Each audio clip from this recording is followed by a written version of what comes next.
they're over 200 miles an hour on an average day. That's a lot of pressure. This building has a wide stance and heavy structure, so it can handle that pressure throughout its lifetime. This building is 1,389 feet tall, 423 meters for the metric fans. Just remember, it's our second tallest. You're off to a great start. And there's a black rectangle just to our right. This is the former IBM tower. It's done in 1971 by Mies van der Rohe. The modern style of this building was very popular from right after World War II until the late 1970s. The modern style is all about simplicity and frankness. So simple, straightforward design, dark exterior, big windows, right angle corners, open floor plans. And this was Mies van der Rohe's final project inside the United States before he passed away. It's 52 stories tall. Now, once we clear this bridge, you'll see two corncob-like buildings. These make up Marina City. These towers stand at 60 stories. They opened in 1964 and 1967. And these two buildings, with their circular floor plans and central elevator cores, have units that, regardless of size, square footage, direction, or floor, all start narrow and get wide. Now, if you're wondering what it's like to live in a unit that's shaped like a slice of pie, turn on your imagination and I'll help you move in. Pretend you just moved to Chicago. You don't have much with you, so a studio unit would be fine for your first year. Well, the studio at Marina City is 500 square feet of living space. It's 180 square feet of a semicircular balcony. Turn the key and step inside. The threshold is only 4 feet wide. But once inside, there's a hallway. It runs the length of the building. As you walk down that hallway, you go past the bathroom, past the walk-in closet, past the kitchen, into the living space. There, the unit is its widest. You'll have an 18-foot span of floor-to-ceiling windows, but also the door to let you out onto your balcony so you can enjoy that 180-degree view of downtown. Once we clear the bridge, you'll see some green glass on the right. This is 321 North Clark Street, built in 1987. 35 stories of office space by Skidmore, Owings, and Merrill, and its only exterior detail would be those steel beams running from top to bottom. Those are called mullions. They draw your eye from the lobby and lead your eye all the way up to the top, visually stretching the building along the way. Now stay on the right because we're about to travel back over 100 years in time to 1914. The brick building just past the bridge, it's got that clock tower on it. That's the Reed Murdoch Center. It was originally a warehouse for Murdoch Foods, one of the largest wholesale grocers in the nation at that time. But nowadays the building is office space. And the biggest tenants are Whirlpool and Encyclopedia Britannica. As we clear the bridge, take a good look at the building and you might notice it's a little off-center.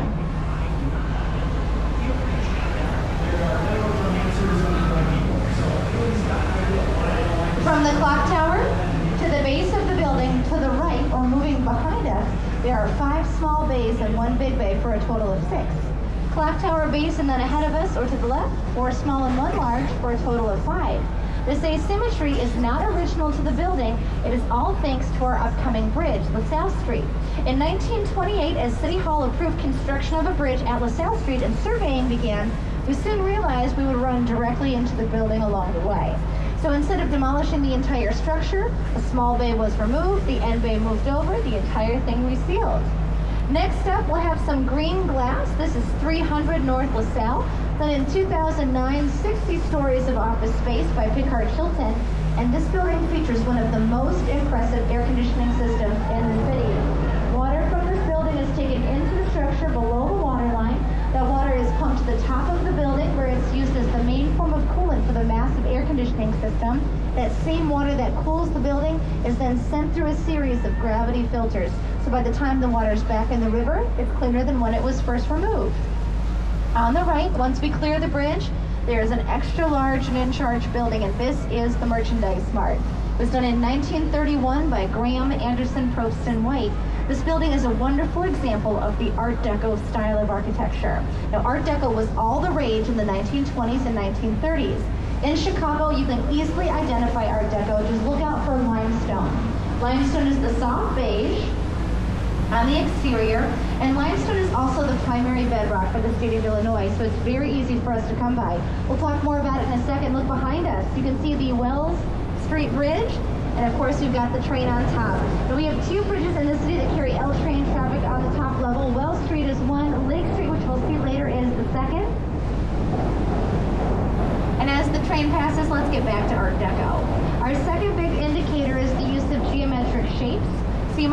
these big octagons on each side of the building's main entry. The double M represents Merchandise Mart, the building's title. We also have gold diamonds along the base, gold diamonds across the top, green squares between the rows of windows. And now that we've covered design, I'd like to talk size. The Merchandise Mart sits on 2 city blocks worth of area, features over 5 miles of interior corridor. The building has its own L stop in our transit system. It had its own zip code until July 1st of 2008 with 60654, and that building contains 4.25 million square feet of interior space. Now, staying on the right, you'll see one of our newest buildings, and they're doing some work on the outside of it. This is the Salesforce Tower. It opened in May of last year. Another train on the other side. So if you missed the L first, we have another one on Lake Street. But this is the Salesforce Tower. It opened in May of last year. It's 848 feet tall. And when we have exterior maintenance or window washing done, this is the usual format. Professionals go up to the roof of a building, they set up their platform, their rig with all of their equipment and materials. They of course harness themselves in, and then they're lowered down as they do their work.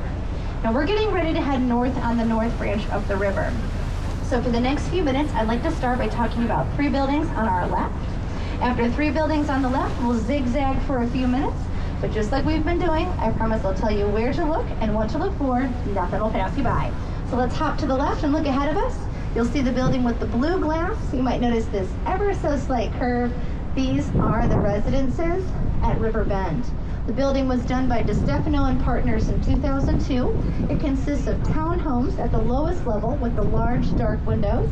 We have parking in the center, small gray windows, individual units, just condos, from the blue windows to the very top.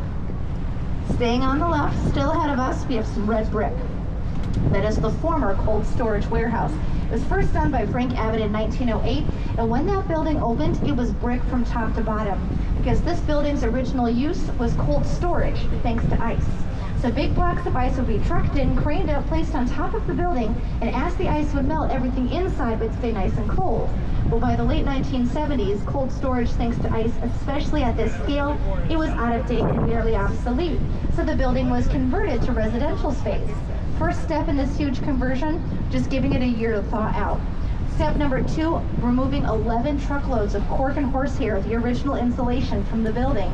Finally, the third step was having Harry Weiss, the architect for the project, convert the interior, bring in all of the utilities, of course add the balconies and the windows, and staying on the left, you'll see another Harry Weiss project. Notice the angled roof, that big slope. This is actually a giant right angle triangle on the